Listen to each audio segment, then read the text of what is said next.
रेहानी physics के digital platform में एक बार सभी लोगों का स्वागत है। हमारा वो जो पहला वाला वीडियो लेक्चर था आपका इलेक्ट्रोस्टैट्स के थ्रू, वहां हम लोग बहुत सारे कमियों को पाए थे। जैसे वीडियो क्वालिटी तो सही आ रहा था लेकिन उसमें ऑडियो क्वालिटी की कमी थी। तो हम आज एक बार ये चेक कर रहे हैं कि अगर प्रीमियर लाइव करने के बाद, आज हम ये ऑफ कोर्स बोया का माइक भी यूज कर रहे हैं ताकि आपकी साउंड क्वालिटी ज्यादा से ज्यादा इंप्रूव कर सके। सही है। तो अब चलिए, हमने उस दिन लाइव में 3 क्वेश्चन तक बनाया था। आज हमारी बारी चौथे क्वेश्चन की है और हम चौथे क्वेश्चन से स्टार्ट करेंगे। इलेक्ट्रोस्टैट्स जो आपके पास रेहानी फिजिक्स का बुक हुआ करता था, हम लोग वहीं की बात कर रहे हैं सर। ठीक है।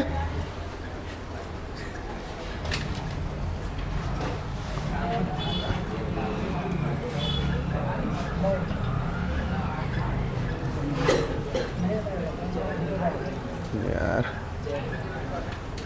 दूसरा बना दिए थे, तीसरा बना दिए थे, कोई बात नहीं है, सब काट के हम हटा देंगे।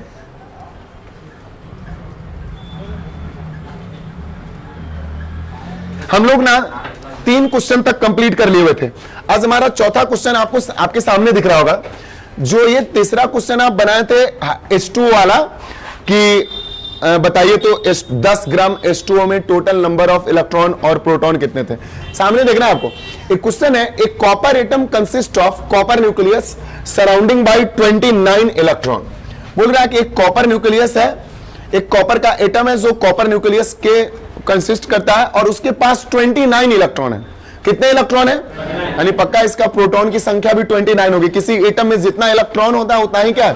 प्रोटॉन। यानी इसमें इसका एटॉमिक नंबर, वैसे कॉपर का क्या होता है एटॉमिक नंबर ऑफ कॉपर? अरे 29, इसको देख रहे हैं, इतना लिखा हुआ है यार। कॉपर का एटॉमिक नंबर 29, यानी इसमें इलेक्ट्रॉन 29 है, प्रोटॉन 29। द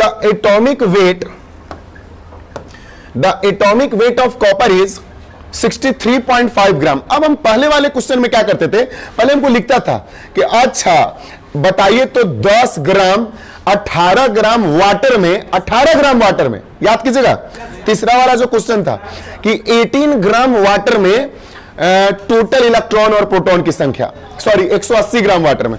तो वहां हमको ना H2O देता था, मॉलिक्यूलर फार्मूला देता था। और यहां पे तो भाई एटॉमिक वेट दिया ही है, यानी हमारे कॉपर का एटॉमिक वेट कितना है? 63.5 ग्राम पर मोल।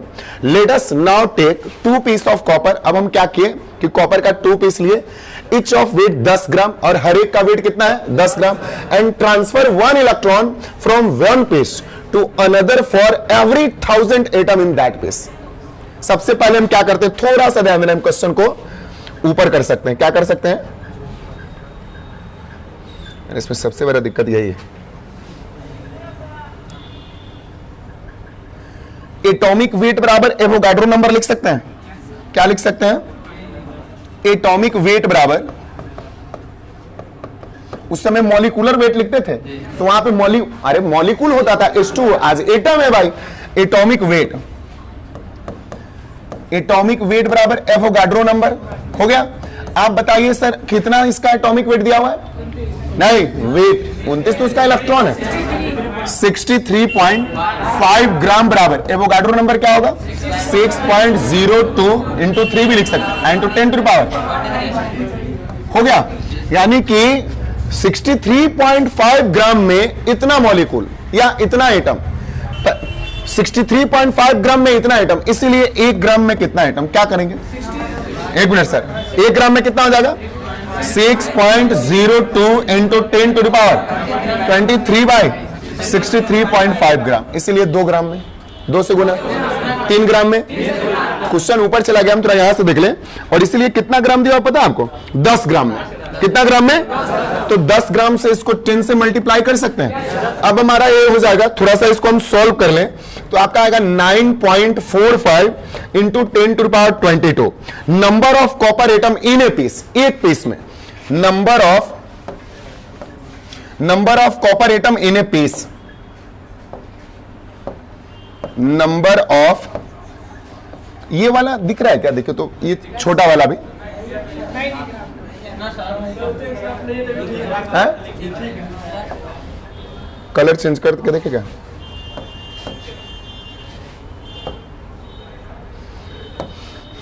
नंबर ऑफ कॉपर एटम, ठीक है क्या, इन ए पीस। यानी एक पीस कॉपर एटम में इतना 9.45 इंटू 10 टू द पावर 5। हमसे पूछता क्या, ध्यान देना है, बोल रहा as 1 electron transfer for every 1000 atom. बोलता है 1 इलेक्ट्रॉन ट्रांसफर होता है 1000 में। ध्यान से सुनिएगा, अगर आपको समझ में नहीं आता है, हर 1000 एटम से 1 इलेक्ट्रॉन ट्रांसफर होता है। तो 1000 एटम से 1 इलेक्ट्रॉन ट्रांसफर होता है, तो टोटल नंबर ऑफ एटम बताइए। हमारे पास कुल कितना एटम है?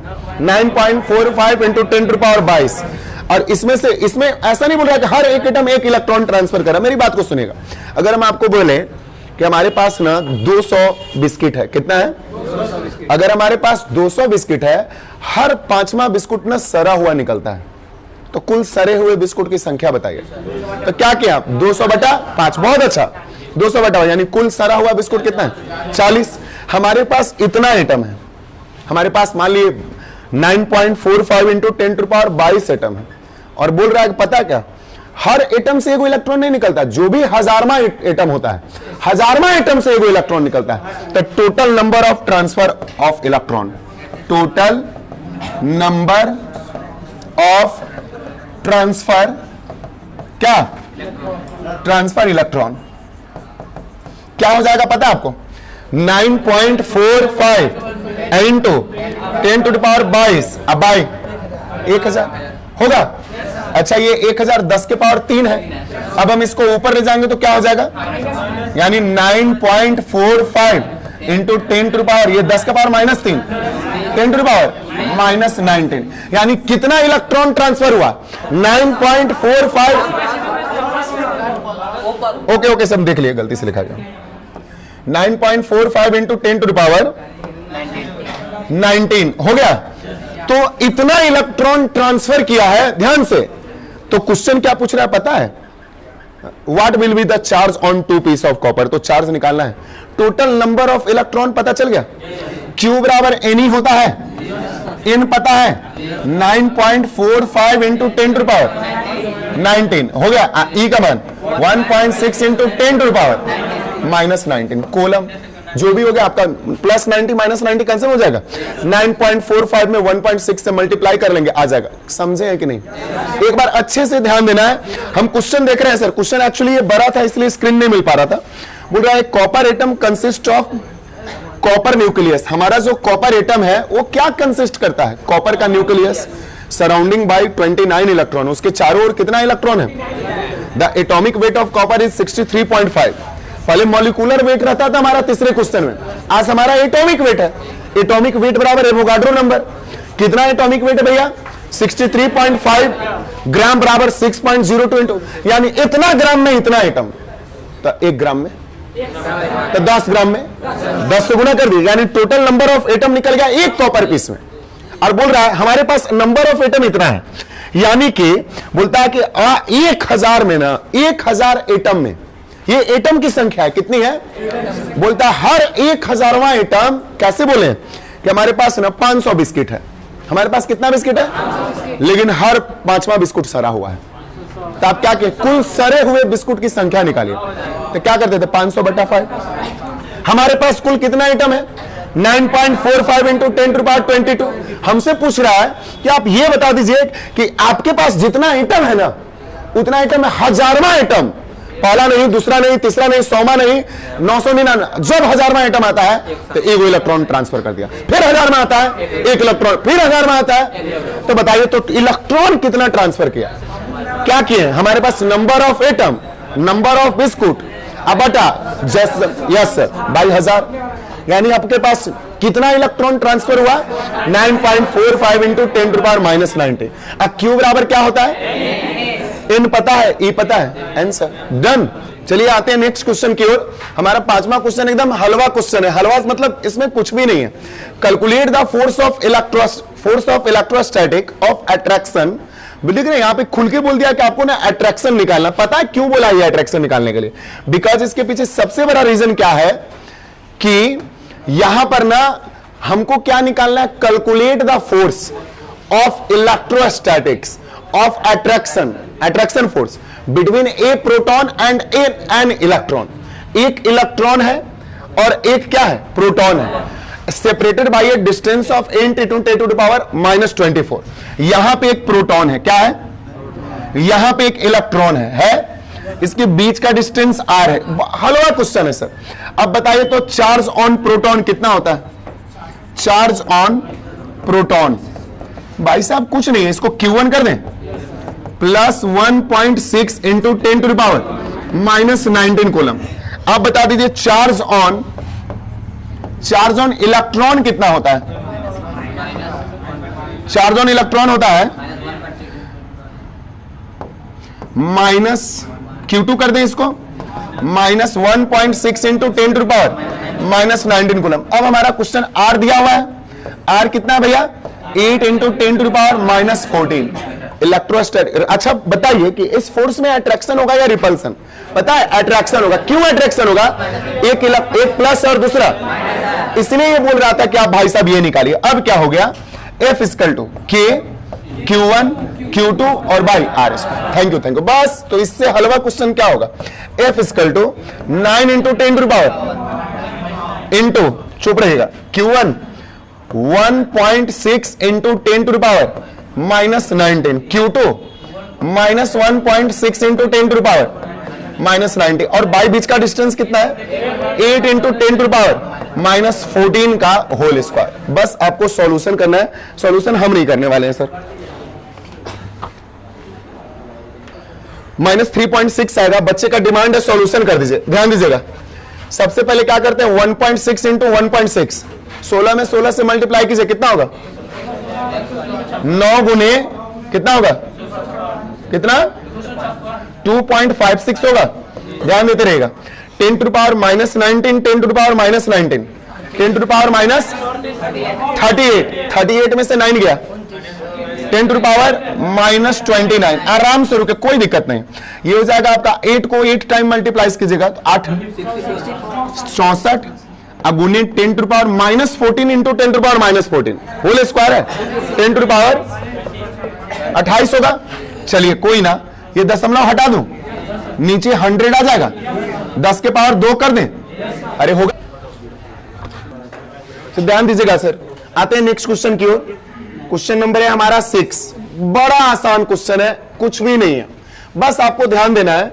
As per latest research A proton as per latest research a proton and a neutron consist of 3 constituent particle H। हो गया।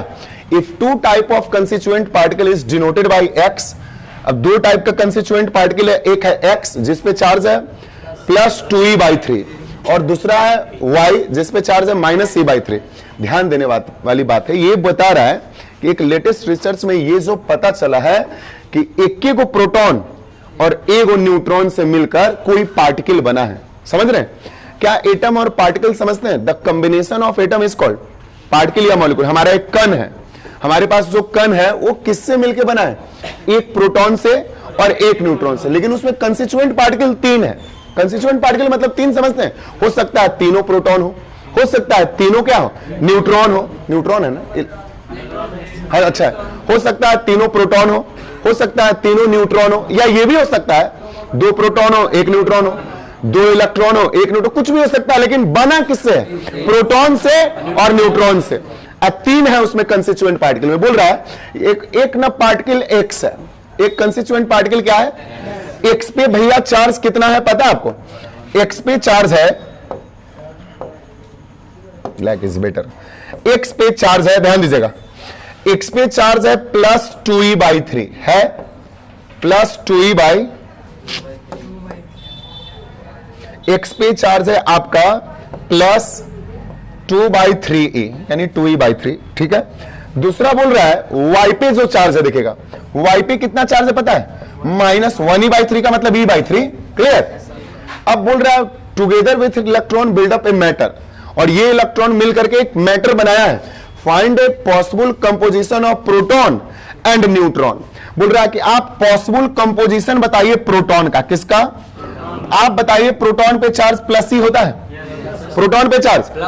अब प्रोटॉन को किससे मिलकर बनना है? 3 कंस्टिट्यूएंट पार्टिकल से। हर हाल में कितना आना चाहिए? आप ऐसा अरेंजमेंट कर लीजिए कि 2 गो एक्स होगा, कि एगो वाई होगा, कि दोनों ही वाई होगा, एगो एक्स होगा, या तीनों ही एक्स होगा, या तीनों ही वाई होगा, ये आपको दिमाग लगाना है। ऐसा हम किस प्रकार से एडजस्ट कर दें, इस प्रोटॉन में कितने कंस्टिट्यूएंट पार्टिकल होने चाहिए, 3।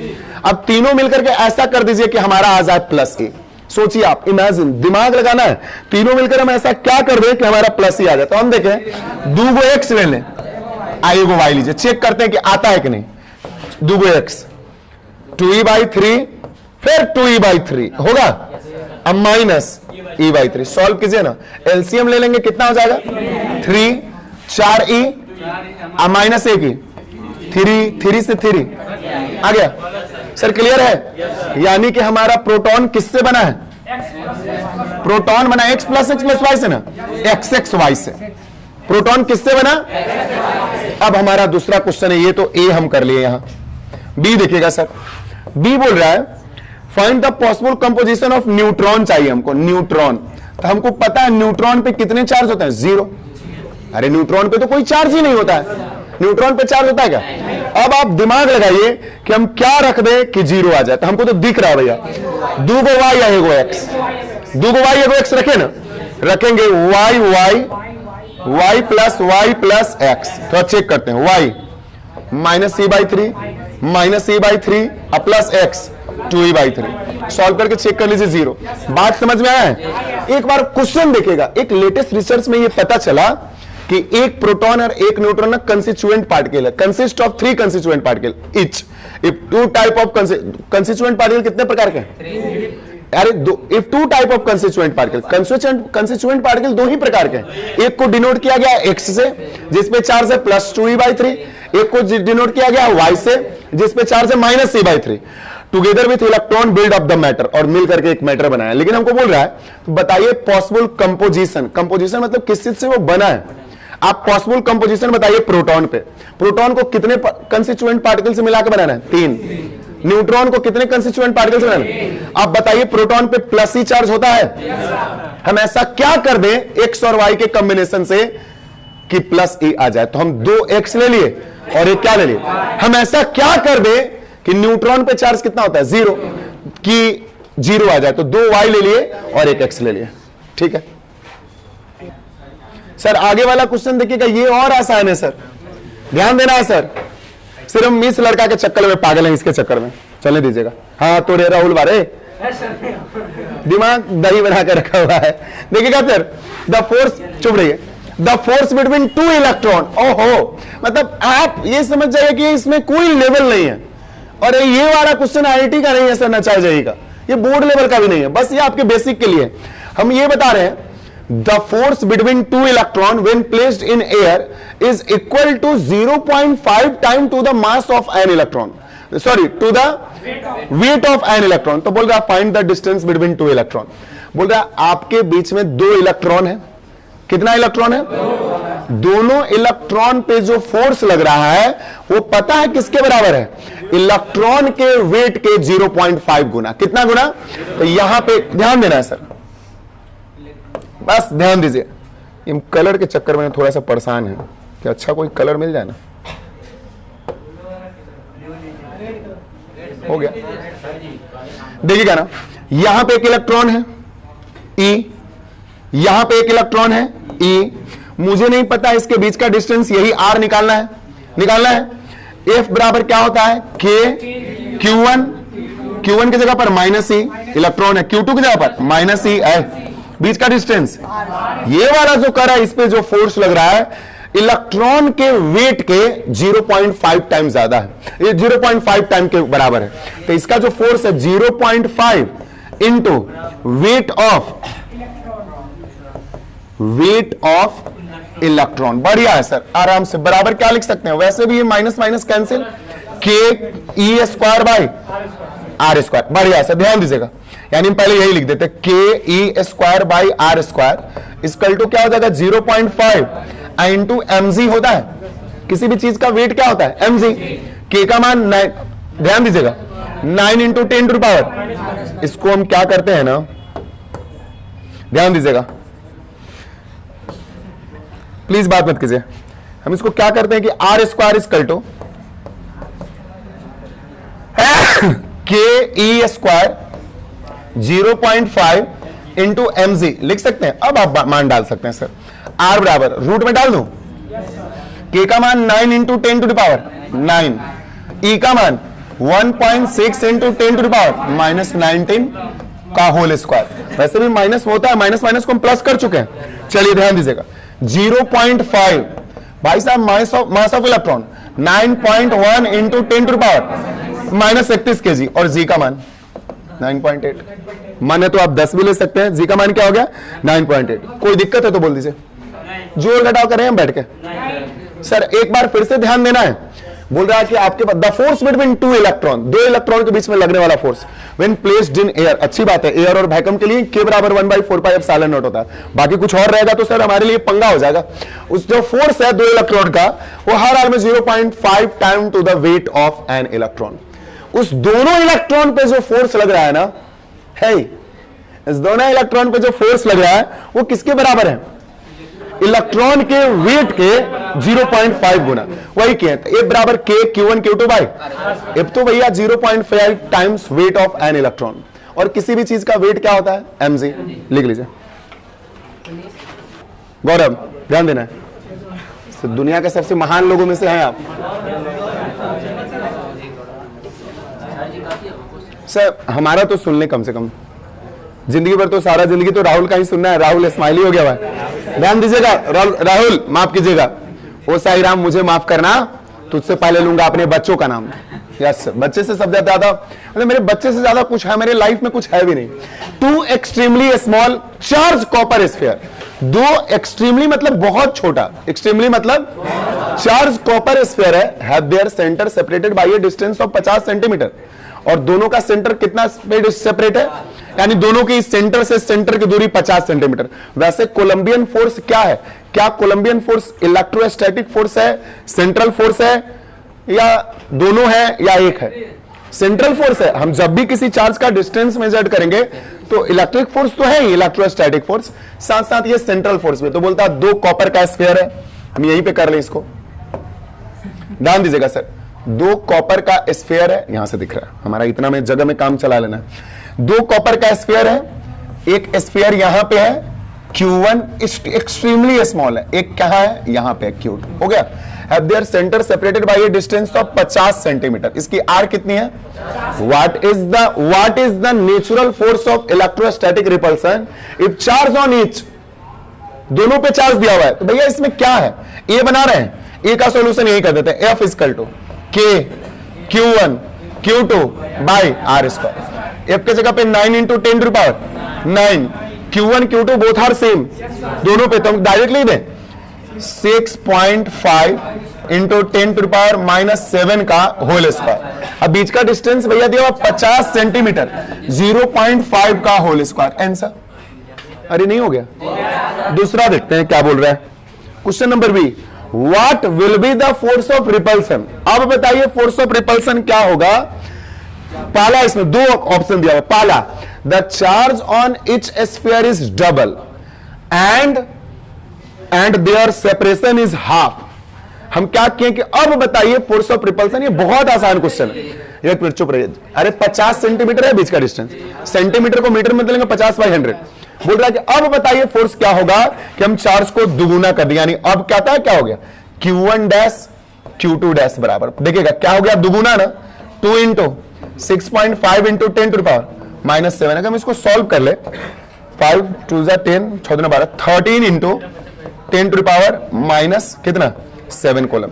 अब चार्ज पहले कितना था 6.5 इंटू 10 टू द पावर 7 था, अब तो दोगुना कर दिए, अब हो गया हमारा 13 इंटू 10 टू द पावर -7।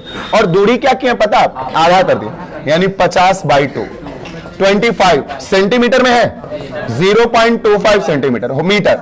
अब बताइए ना फोर्स क्या होगा, ए बराबर के Q1 डैश Q2 डैश।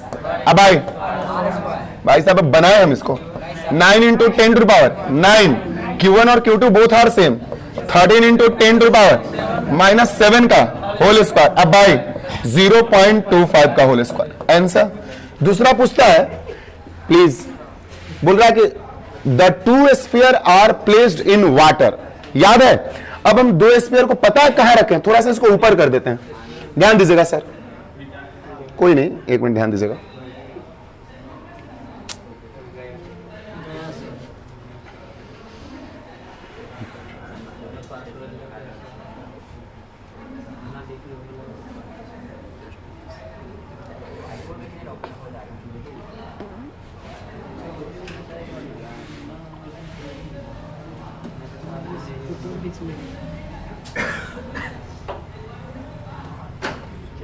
क्या मैं क्वेश्चन था?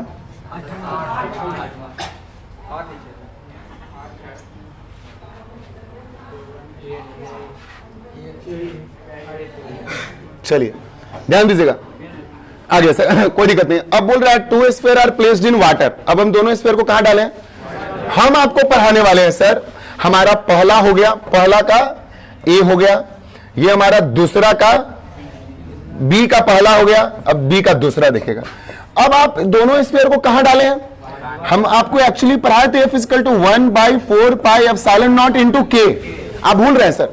हम बताए थे कि अगर कहीं दूसरे में रखेंगे तो सर एयर और वैक्यूम के लिए के का मान 1 होता है। अभी हम तो वाटर में डाले हैं, into Q1 into Q2 by R²।